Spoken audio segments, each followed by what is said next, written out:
Okay, good morning. अभी अपने previous video में बताया है सर्किट ब्रेकर के बारे में। सर्किट ब्रेकर किस प्रिंसिपल पे कार्य करता है, सर्किट ब्रेकर कैसे ट्रिप होता है और कौन कौन से पार्ट्स की रिक्वायरमेंट होती है सर्किट को ब्रेक करने के लिए, कौन कौन से पार्ट्स होते हैं उसके। तो हमने बताया कि बेसिकली दो ही पार्ट होते हैं, मूविंग कॉन्टैक्ट होता है और फिक्स कॉन्टैक्ट होता है। मूविंग कॉन्टैक्ट मूव करता है अकॉर्डिंग टू कंडीशन, फॉल्ट आने पे ओपन करता है सर्किट ब्रेकर को और फॉल्ट रिकवर हो जाने पे ऑटोमेटिकली क्लोज कर देता है। तो NO NC दो प्रकार की पोजीशन होती है कॉन्टैक्ट की। नॉर्मली ओपन कंडीशन पे कब होता है, जब फॉल्ट आता है। NC पे नॉर्मल कंडीशन पे रहता है, जब फॉल्ट नहीं होता है उस पर।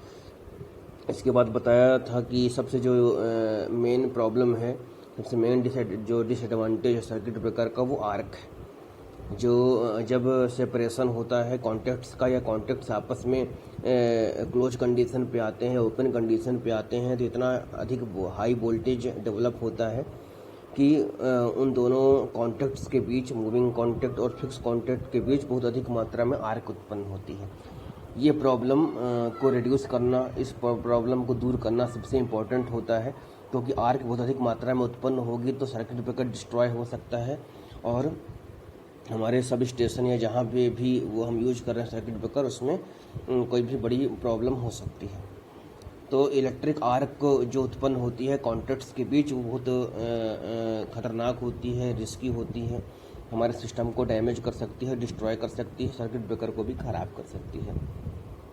तो जो इलेक्ट्रिक आर्क उत्पन्न होती है वो उत्पन्न होती है during the separation of contacts. जब कॉन्टैक्ट्स एक दूसरे से सेपरेट होते हैं, अलग होते हैं, तो बहुत अधिक मात्रा में आर्क उत्पन्न होती है, क्योंकि बहुत अधिक मात्रा में फॉल्ट करंट, जब फॉल्ट होगा किसी भी सिस्टम में, शॉर्ट सर्किट होगा, बहुत अधिक मात्रा में शॉर्ट सर्किट करंट फ्लो होगी और ये करंट इतनी अधिक होगी कि आर्क उत्पन्न कर सकती है।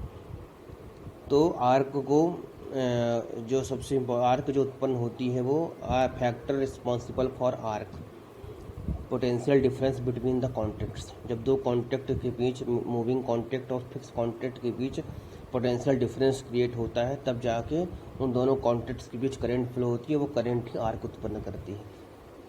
और सेकंड है आर्क उत्पन्न होने के कारण ionised particles between the contacts. Contacts के बीच जो पार्टिकल्स होते हैं उनका आयनाइजेशन स्टार्ट होता है और आर्क उत्पन्न होती है। अब सबसे जो इम्पोर्टेंट है वो आर्क को बुझाना। आर्क को हम नहीं समाप्त करेंगे, आर्क को नहीं बुझाएंगे तो वो सिस्टम को ख़राब करेगी। तो आर्क क्विंचिंग, आर्क को बुझाना। तो आर्क कैसे बुझेगी? Arc quenching is achieved by greater dielectric strength than striking voltage. Greater dielectric strength means जो कॉन्टैक्ट्स के बीच जो हम मीडियम यूज करेंगे उस आर्क को बुझाने के लिए, वो मीडियम एयर भी हो सकती है, वो मीडियम ऑयल भी हो सकता है, जो कूलिंग प्रोवाइड करेगा और आर्क को बुझाएगा। तो जो हम मीडियम यूज करें उसका जो डाइलेक्ट्रिक स्ट्रेंथ हो वो रीस्ट्राइकिंग वोल्टेज से अधिक हो। अब रीस्ट्राइकिंग वोल्टेज क्या होता है? जिस वोल्टेज से आर्क उत्पन्न होता है। रीस्ट्राइकिंग वोल्टेज का मतलब होता है जिस वोल्टेज के द्वारा आर्क उत्पन्न होता है, क्योंकि आर्क एक प्रकार का करंट ही है। अब वो करंट कैसे उत्पन्न होता है? वोल्टेज से।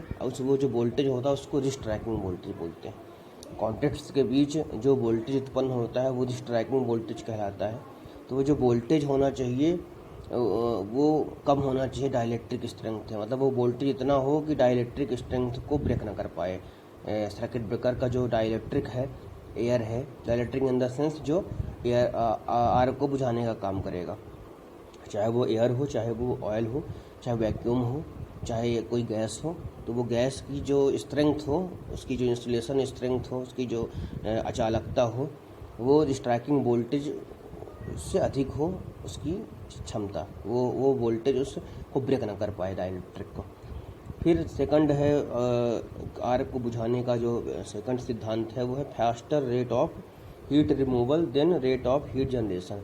हीट को रिमूव करने का जो रेट हो वो हीट जनरेशन से अधिक हो, मतलब हीट उत्पन्न हुई नहीं हो, तुरंत हीट रिमूव हो जाए, मतलब हीट उत्पन्न होने के बाद उसका जो रिमूवल रेट हो बहुत अधिक मात्रा में हो। मतलब आर्क हाई स्पीड से रिमूव होनी चाहिए, मतलब कॉन्टैक्ट सेपरेट हुए, आर्क उत्पन्न हुई और तुरंत ही विथ इन सम सेकंड या विथ इन बहुत माइक्रो टाइम पे वो आर्क रिमूव हो जानी चाहिए। नहीं तो आर्क लंबे टाइम तक रहेगी तो वो सिस्टम को या पूरे हमारे सर्किट ब्रेकर को भी डिस्ट्रॉय कर सकती है, डैमेज कर सकती है और नुकसानदेह है। तो arc extinction methods arc extinctions मतलब आर्क को बुझाने की जो विधि हैं वो हैं बाय लेंथनिंग द गैप के बीच की लेंथ, गैप फिर मूविंग कॉन्टैक्ट और फिक्स कॉन्टैक्ट के बीच जो गैप हो, गैप इन द सेंस जब वो सेपरेट हो, जब ओपन हो, सर्किट ब्रेकर ट्रिप हो, तो जो गैप होना चाहिए वो बहुत अधिक मात्रा में होना चाहिए।